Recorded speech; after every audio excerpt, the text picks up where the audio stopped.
In today's lesson, we are going to review how to simplify radicals.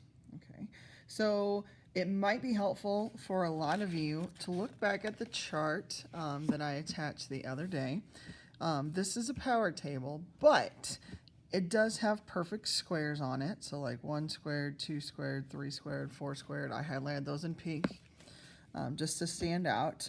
It has perfect cubes on them, like 1 cubed, 2 cubed, 3 cubed, etc.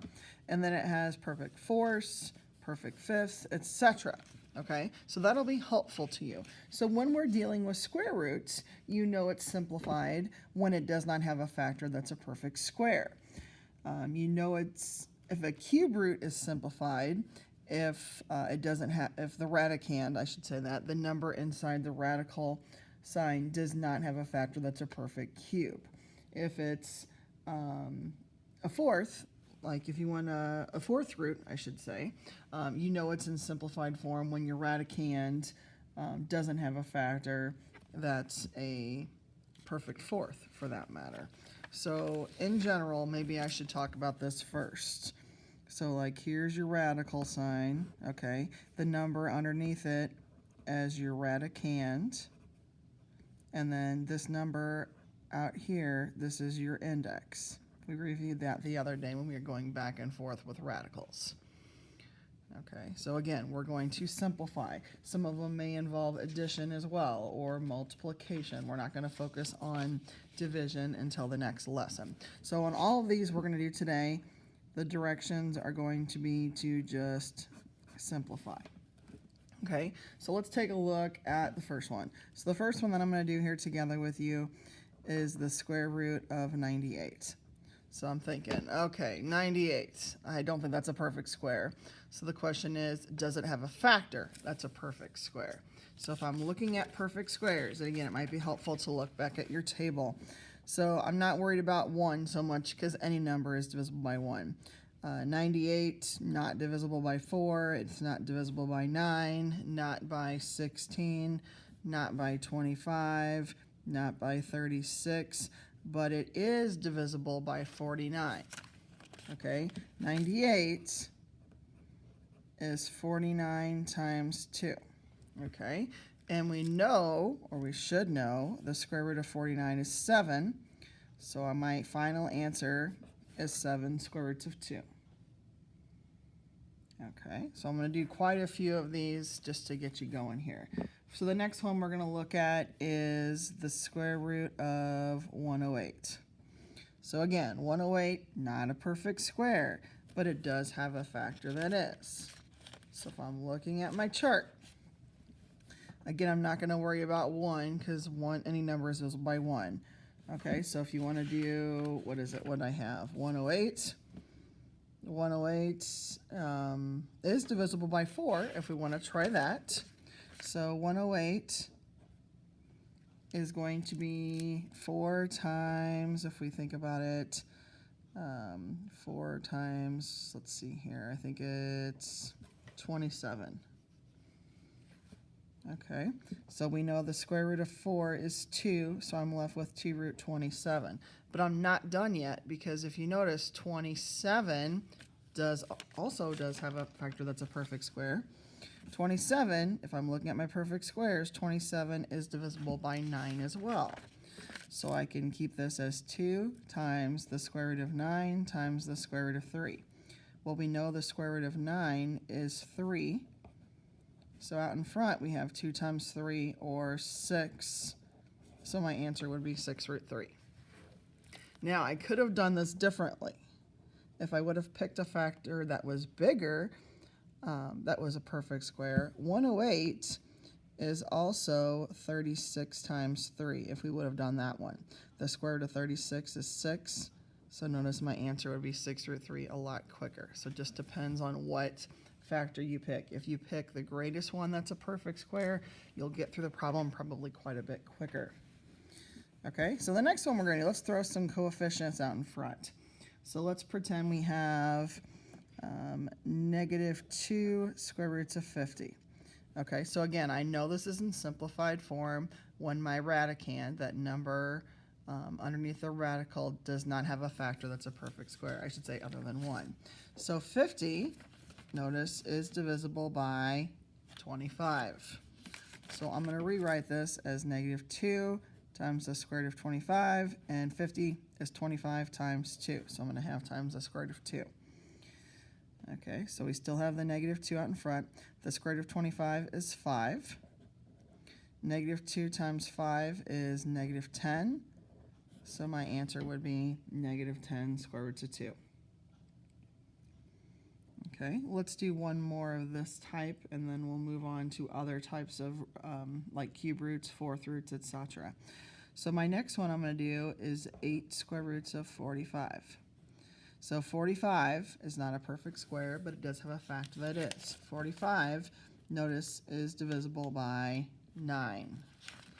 So I'm going to have 8 times, okay, the square root of 9 times the square root of 5, because 9 times 5 gives me 45. So again, I still have the 8 out in front. The square root of 9 is 3. 8 times 3 is 24. So my answer would be 24 square roots of 5. Okay, so that again is a quick review on how we simplify with radicals. Now let's take a look at ones that are not just square roots, but of like cube roots. So let's do the cube root of 81. So now, instead of looking for factors that are perfect squares, I'm looking for factors that are perfect cubes. Okay, so I'm looking at this row of like 1 cubed, 2 cubed, 3 cubed, 4 cubed, 5 cubed, etc. So again, I'm looking for factors of 81. Okay, so 1 is a factor of any number, so I'm going to disregard that. 81 is not divisible by 8, so I'm going to keep going. 81, however, is divisible by 27. So since I'm doing a cube root, I'm looking for perfect cubes. So 81 is 27 times 3. Okay. The cube root of 27, so again, if I'm looking at my table, 3 cubed is 27. So the cube root of 27 is 3, and then I'm left with the cube root of 3. So again, my answer would be 3 times the cube root of 3. Okay, let's do another one with a cube root. So let's do the cube root of 192. Okay, so again, 192 is not a perfect cube because it's not on my list here. I jumped from 125 to 216, but it does have a factor that is a perfect cube. Okay, so 192, if I check it, okay,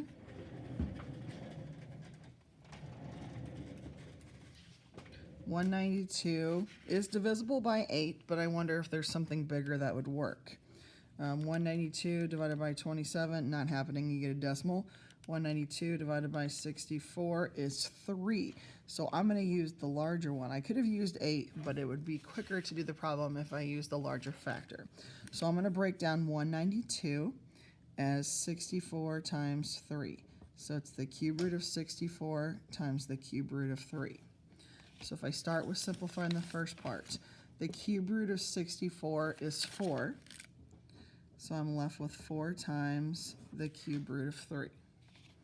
Okay, so again, if I'm doing perfect cubes, if I'm doing cube roots, I'm looking for factors that are perfect cubes. Okay, so the next one I'm going to do are the fourth roots. So if we have the fourth root of 48. Okay, so now I'm looking for perfect fourths. So I'm looking for a number that's a perfect fourth that's divisible by 48. And 16 does work. 48 divided by 16 is 3. So it's going to be the fourth root of 16 times the fourth root of 3. Okay, so the fourth root of 16 is going to be 2 because 2 to the fourth is 16. So we're going to have 2 times the fourth root of 3.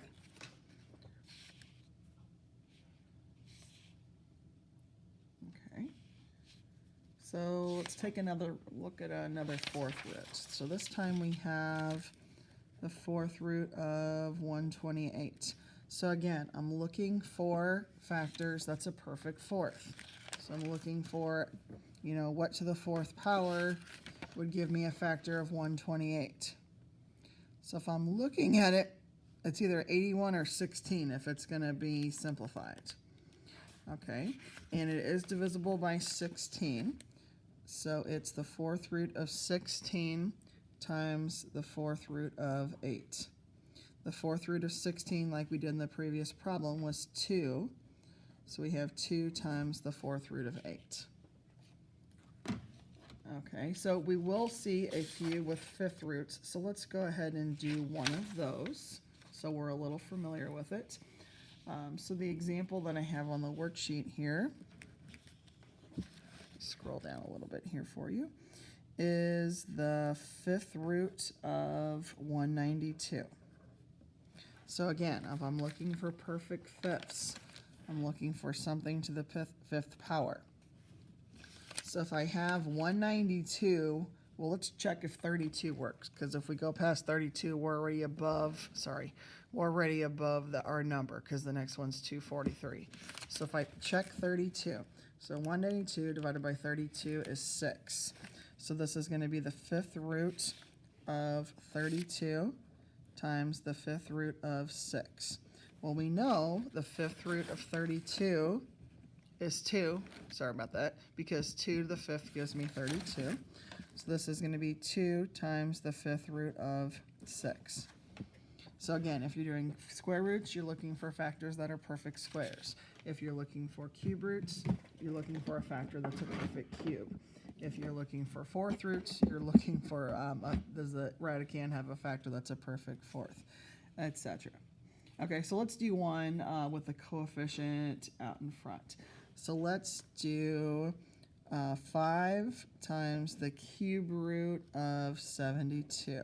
So since we're doing cube roots on this one, we're looking for, does 72 have a factor that's a perfect cube? So obviously it is divisible by 1. 72 is divisible by 8, but let's see if there's anything greater that would make it simpler for us. 72 is not divisible by 27, and 72 is not divisible by 64, so we got to stick with the 8 concept. So we're going to say 72 is 8 times 9.